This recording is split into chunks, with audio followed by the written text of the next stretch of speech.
Benar pengacau itu menyebut namaku? Betul, Nini.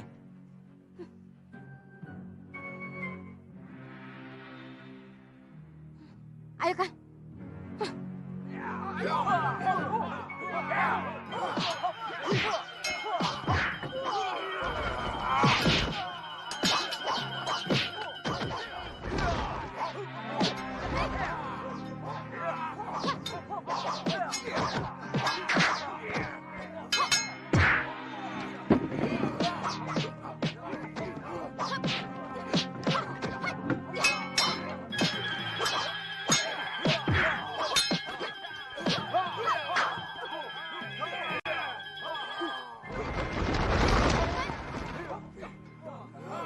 Paman. Tantri. Paman.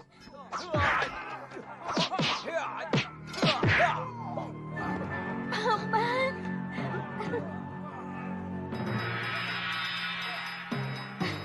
Tantri. Paman.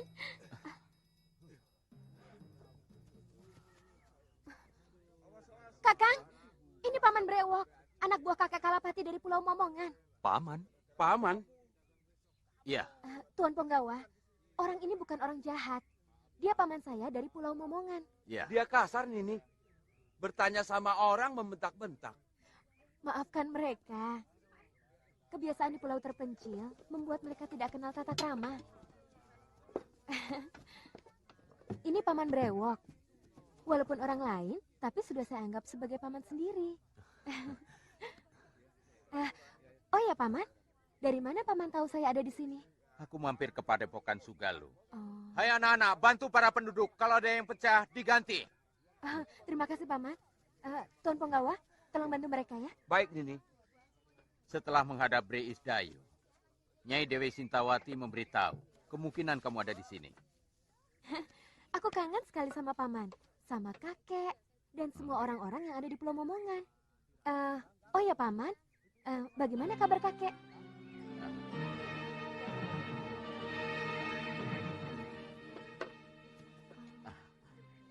Tantri, kamu pasti sudah kangen sama kepiting rebus ya? Sama ikan panggang baronang. Hah? Pepes teri, nasi liwet pakai air kelapa. Paman, ayo menemui Bopo. Ayo. Kamu kok tidak pernah cerita punya kakek di Pulau Momongan? Pulau Momongan itu penuh dengan kekerasan, Kakang. Aku malu. Kakekku diangkat jadi demang di pulau itu. Dia yang mengurusi orang-orang hukuman yang dibuang oleh Bre Sedayu. Sejak kecil kamu di sana? Ya, aku lahir di sana.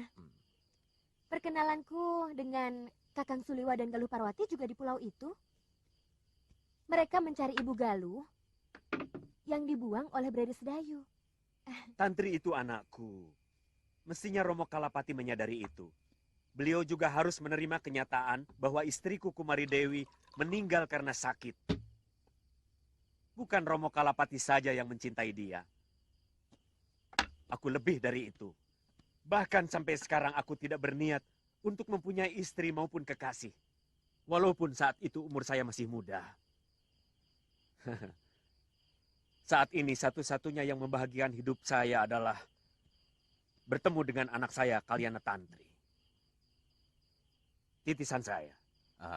Sebenarnya, Ki Demang menyadari kematian Nyai Kumari Dewi sudah kehendak Hyang Widi. Kenapa beliau mengusir Tuan? Saya kira Ki Demang ingin menjadikan Kalyana Tantri sebagai pengganti putrinya. Kamu tidak bohong. Kamu tidak bohong. Romo Kalapati sakit keras. Betul, Tuan. Sudah hampir 1 sasi tergolek di ambennya. Beliau selalu menyebut nama Nini Tantri. Beliau bilang, mau mewariskan peta harta karun yang ada di Pulau Hantu. Itu kenapa kami disuruh mencari Tantri sampai ketemu. Paman? Bopo, makanan sudah siap. Oh. Mari. Ayo. Mari. Ayo.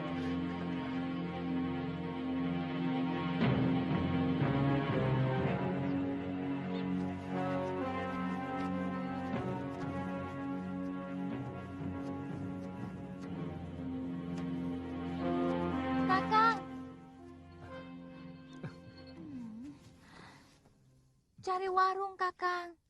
Aku lapar sekali. Iya, Galuh. Saya juga lapar.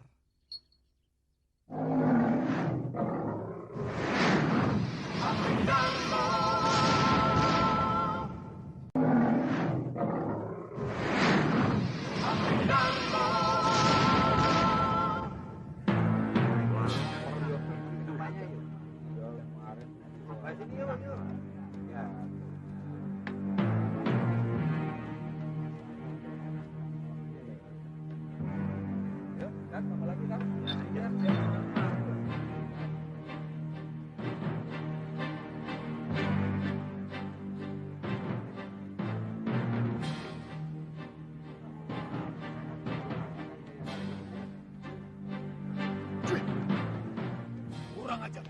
Tidak tahu aturan.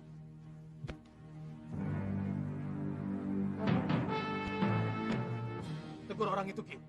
Ini tempat makan manusia, bukan untuk binatang. Baik, Den. Nanti saya tegur, Den. Sekarang, Iya, Den. Sekarang, Den. Sekarang. Maaf, Kisanak. Iya. Anjingnya jangan dibawa masuk. Pengunjung yang lain keberatan. Takut nafsu makan mereka hilang. Maaf, Kisanak. Saya tidak bisa berpisah dengan anjing kesayangan saya ini. Di rumah pun saya biasa makan dengan dia. Kisanak, ini tempat umum. Di rumahmu kamu boleh jungkir balik dengan anjingmu. Itu urusanmu. Tapi di sini kamu harus mengikuti aturan umum. Baik, Kisanak.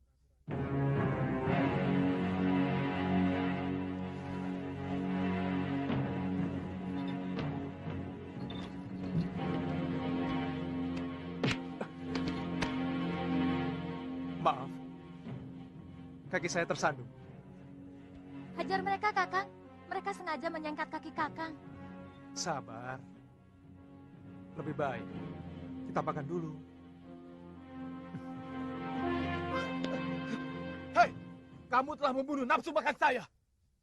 Makanya saya mau keluar. Kamu pikir dengan pedang di punggungmu, kemudian nyali kami akan ciut? Kamu keliru. Jangan pamer kependekaran di sini, karena di sini gudangnya pendekar. Oh, maaf. Saya tidak menduga kalau tuan-tuan adalah para pendekar. Kurang ajar.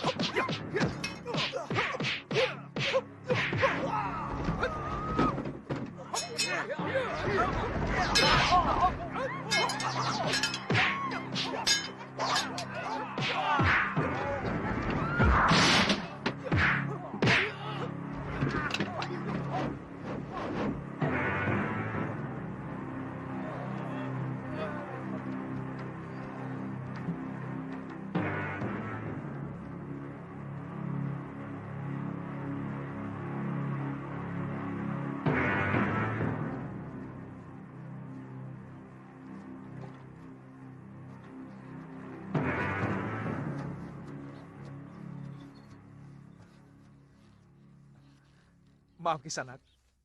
Apa ini sumur satu-satunya yang ada di Gunung Pandan ini? Oh, setahu saya, sumur ini memang satu-satunya yang ada di sini.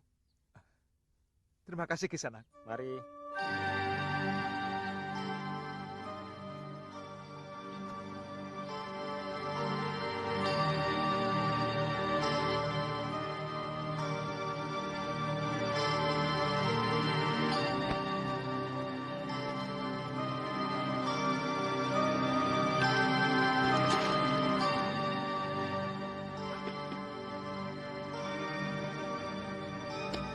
Ini sumur pertama, Lur. Sini, ya. Ayo.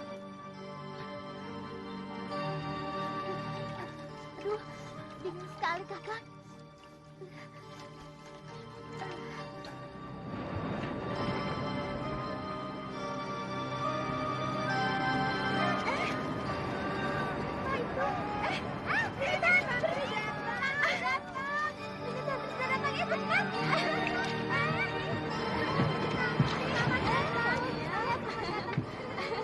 Dia baik.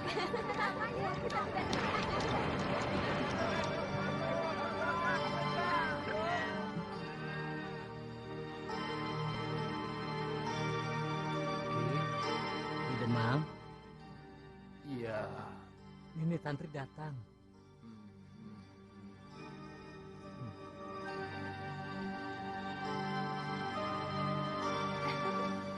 Tantri, Ayo paman.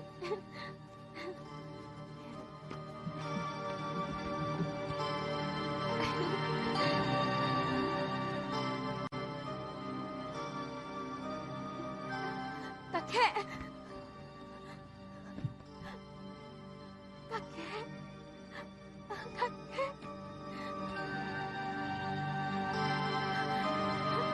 Kakek. Kakek. Tantri. Tantri. Tantri. Tantri. Tantri. Kakek kangen, Tantri. Tantri juga kangen, Kek.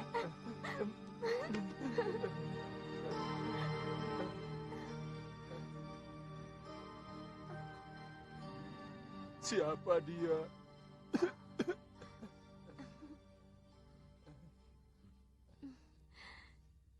Dia kekasih saya, Kek. Namanya Aditya. Loh, dulu katanya kamu hanya mencintai Suliwa. Katanya kamu tidak bisa hidup tanpa dia. Yang ini lebih mantep, Kek.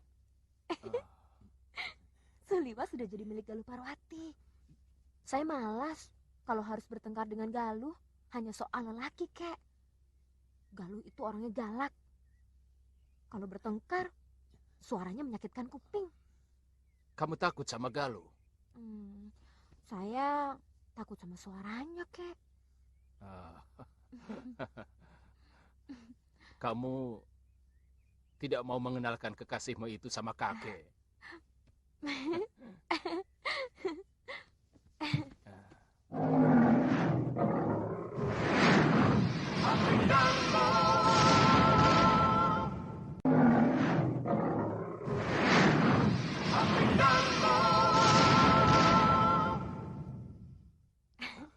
Kakek ingin berkenalan dengan kakak. Ayo.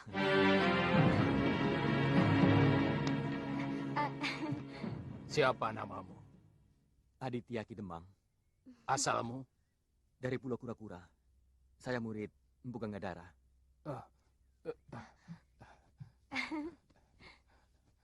Saya pernah mendengar kebesaran gurumu. Penguasa Laut Selatan. Apakah kamu benar-benar mencintai cucuku?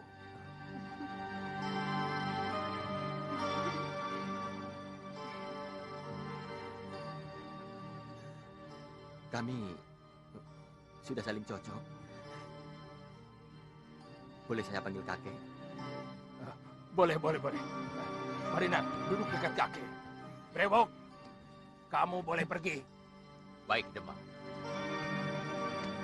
Kek, tadinya Bopo mau ikut kemari. Hah?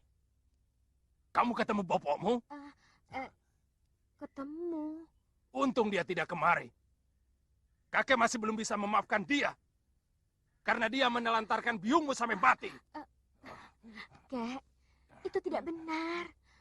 Bopo sangat mencintai Biung.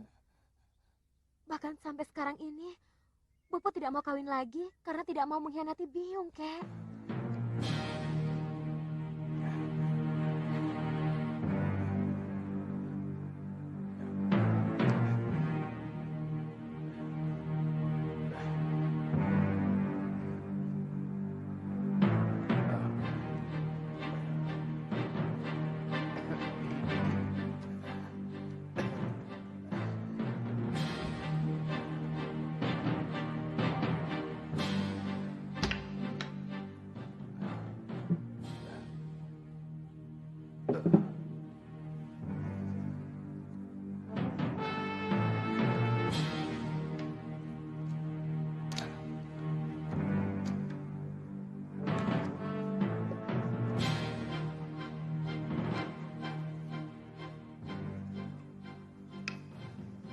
Ini Pulau Hantu. Kira-kira 3 hari pelayaran dari sini menuju arah matahari terbit. Di celah batu karang itu ada sebuah kapal dagang yang dulu terdampar, atau tepatnya disembunyikan oleh bajak laut. Menurut guru kakek, kira-kira sudah 100 tahun yang lalu. Kapal dagang itu membawa seorang pelarian dari negeri Pali yang membawa kitab pusaka ilmu kadikjayaan dari salah satu vihara di sana. Konon, kitab itu memuat ribuan jurus ilmu kanuragan dan mantra-mantra ajian yang menjadi dasar dari semua ilmu kanuragan yang ada di muka bumi ini. Juga menyimpan harta benda berupa emas permata yang dibawa oleh saudagar Persia dari Hindustan. Apakah kamu tidak tertarik untuk mendapatkannya, cucuku? Kenapa dulu tidak kakek ambil sendiri? Beberapa kali kakek sudah ke sana, tapi selalu gagal. Kapal itu ditunggu oleh Dedemit dan makhluk halus lainnya. Entah beberapa puluh anak buah kakek yang tewas oleh makhluk halus penunggu kapal hantu itu. Kakek menduga mereka adalah roh gentayangan dari awak dan penumpang kapal itu. Lalu, kenapa kakek menyuruh saya untuk mendapatkannya, Kek? Apa kakek tidak takut? Saya juga akan tewas di sana. Kakek yakin hanya kamu yang bisa mendapatkan harta terpendam itu. Kamulah yang bisa mewarisi kitab pusaka ilmu kanuragan itu. Apa dasarnya, Kek? Wangsit.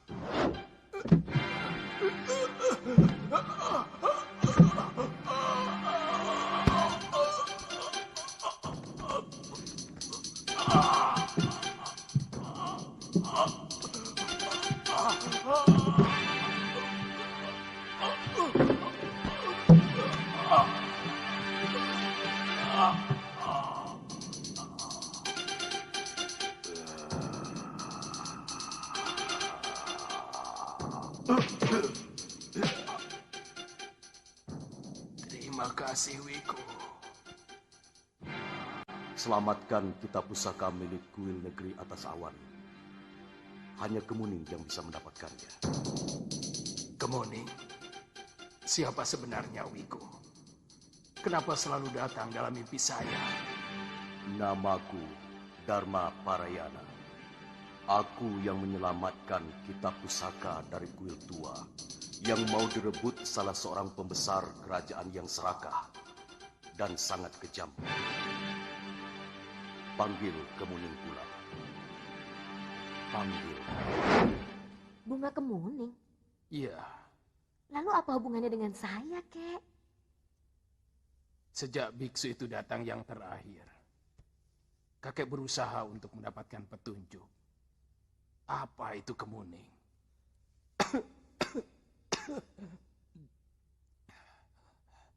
Apakah bunga kemuning sebagai sesaji?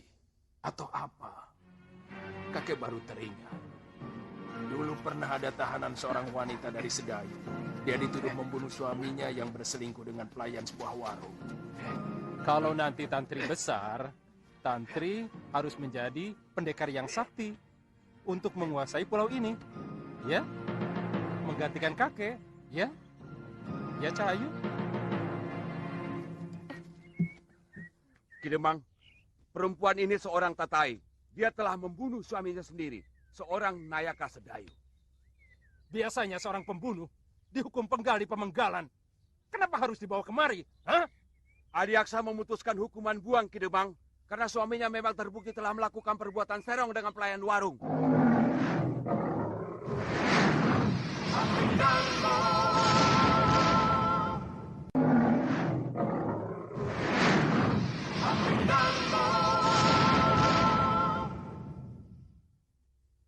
Bawa dia ke tempat tahanan, wanita. Baik, Ki. Baik. Kemuning, Kemuning Cahayu, sudah mam? Hei, namanya bukan Kemuning. Nama bagus-bagus, diganti seenaknya. Kenapa? Kemuning juga bagus. Bunga putih bersih yang harumnya mampu memikat dewata. Tapi nama Kemuning itu perempuan. Bukankah anak itu perempuan? Iya, tapi dia harus jadi perempuan utama. Tidak sekedar menjadi bunga pengharum ruangan. Dia harus menjadi pemimpin yang tegar dan jujur. Itu kenapa aku menamakan dia Kalyana Tantri, yang artinya adalah penuntun yang baik. Sebab seorang pemimpin harus menjadi teladan bagi yang dipimpinnya. Seret perempuan itu. Kemuning, sayang, jangan nangis ya. Bibi pergi dulu ya. Demang, sampean sudah tua, masih punya bayi. Apa pulau ini terlalu sepi? Sampai pekerjaan sampean cuma mengeloni istri. Sontoloyo, ini cucu, bukan anak. Sebenarnya, nama Kemuning itu juga bagus. Tapi kakek tetap tidak mau memakainya. Apalagi yang memberikan nama itu seorang pembunuh.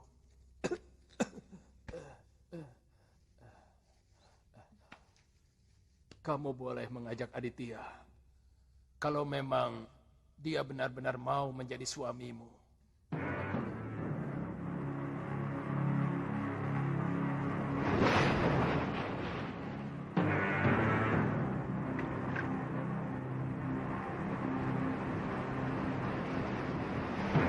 Durgandini! Durgandini! Aku ketemu! Aku ketemu! Durgandini! Durgandini! Apa yang jelek itu?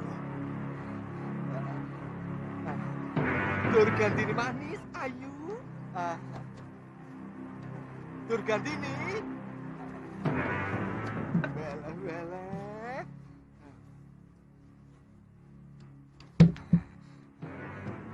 Durgandini, aku ketemu anaknya Sini Lasaroya. Dia sedang berburu di dalam hutan dekat rumahnya Pulingsir. Mungkin dia diangkat murid oleh pendekar bodoh itu.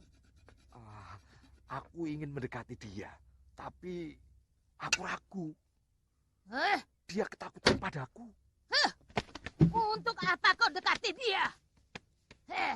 Kalau kamu berani menyentuh dia, tanganmu kubuat pengkor dua-duanya. Kubuat lumpuh. Weleh. Kamu bilang dia itu titisanku. Piye toh? Piye? Apa tidak boleh aku mewariskan ilmuku kepada dia? Aku memang jahat, Durgandini. Tapi mana mungkin aku berbuat jahat kepada darah dagingku sendiri. Tidak perlu. Pokoknya tidak perlu. Nanti kamu tularkan sifat burukmu yang suka merusak perempuan. Bahkan juga sesama laki-laki itu. Durgandini, aku sudah insaf. Nah, itu karena kamu sudah tidak punya apa-apanya lagi. Kalau Nila Saroya tidak membuatmu seperti seorang Kasim, mungkin sampai sekarang kamu masih liar dan buas kepada wanita.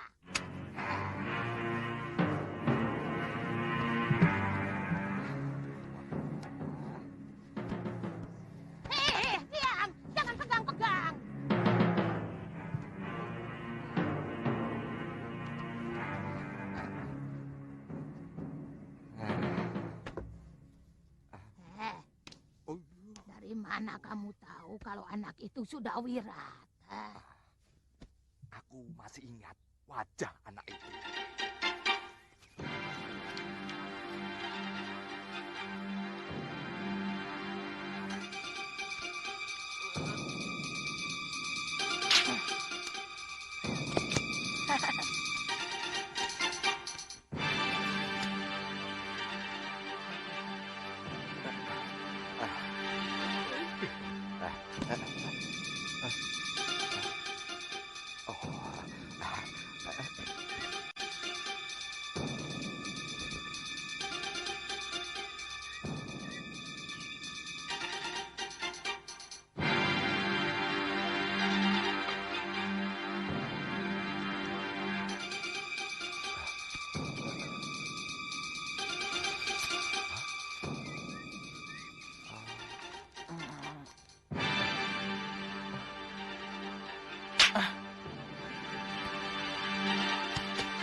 Iya. Iya. Dia.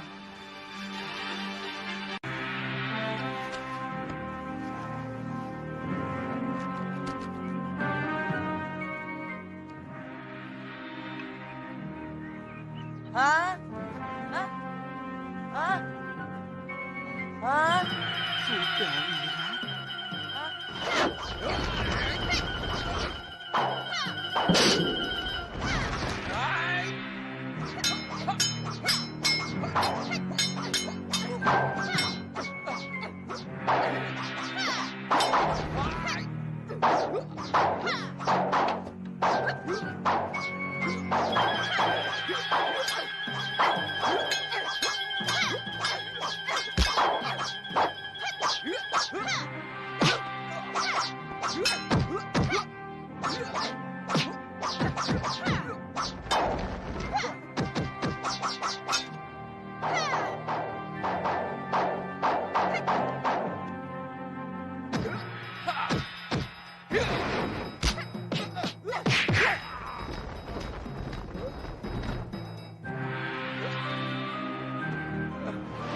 Sudah wirat.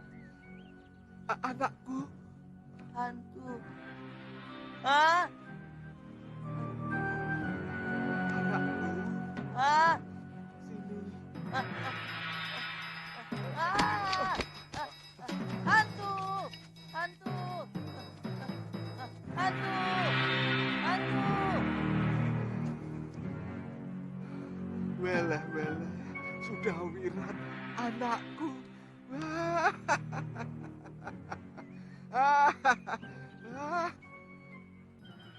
Itu hukuman yang harus kamu terima. Jangan kamu kira hukuman balasan itu nanti kau terima di neraka setelah kamu mati. Sekarang pun neraka dalam bentuk lain sudah datang menyiksamu dalam sadar maupun dalam mimpi. Ya, aku memang sering disiksa oleh orang-orang yang telah kubunuh. Dalam mimpiku, Kalawadana mengejar-ngejar aku. Juga ke-13 pendekar Halimun Petak. Mereka rame-rame mencacah tubuhku.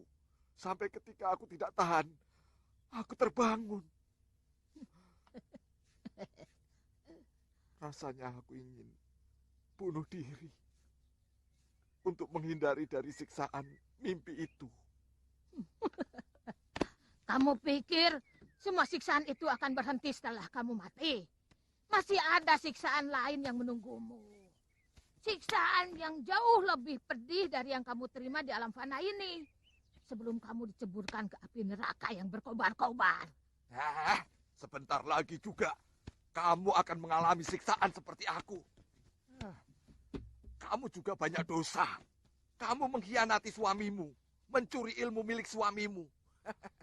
Dan kamu juga banyak melakukan pembunuhan. Itu memang kuakui. Tapi pengkhianatanku ini bukan berarti aku menyeleweng. Aku ingin membasmi semua penjahat di muka bumi ini. Dan yang aku bunuh hanyalah orang-orang jahat. Beda dengan kamu. Yang kamu bunuh semua orang baik-baik. Sama saja. Pokoknya yang kamu lakukan pembunuhan. Bukan. Pembunuhan. Bukan. Pembunuhan. Bukan. Kurang ajar. Kutu kadal. Sudah Mani, kamu juga selain suka membunuh, juga suka memperkosa wanita. Tukang adu ayam, pemburit. Banyak laki-laki yang telah jadi banci karena perbuatanmu. Wele, mengukit luka lama ya? Oh, biar aku tukang adu ayam, tukang perkosa, pemburit, tapi aku bukan pencuri. Kamu, biar kamu dulu cantik, tapi kamu maling. Kutu pengkor, sudah Mani. Maling kitab, maling kitab. Berhenti. Maling kitab, maling kitab. Maling. Kurang ajar. Kutu pengkor, akan kubikin tanganmu dua-duanya pengkor. Wele.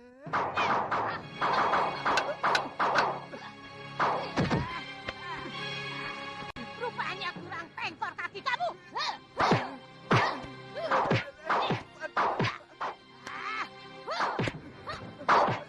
Bikin pengkor dua-duanya. Kurang ajar. Wele, biangku tuh keblinger. Dasmu, asar kututin, ku bikin kau kelenger.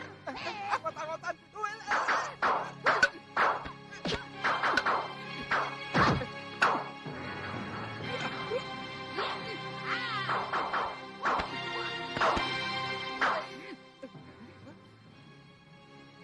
Apa ini? Mambu dari sini? Kurang ajar. Wele. Dulu itu kamu cantik, harum, wangi, ayu. Aku sampai keblinger loh. Masa? Tapi sekarang? Tapi apa? Sangit, bau bacem. Kurang ajar. Jadi kamu selama ini menganggap aku ratu kutu. Dasar kutu bengkok. Benci aku melihat mukamu.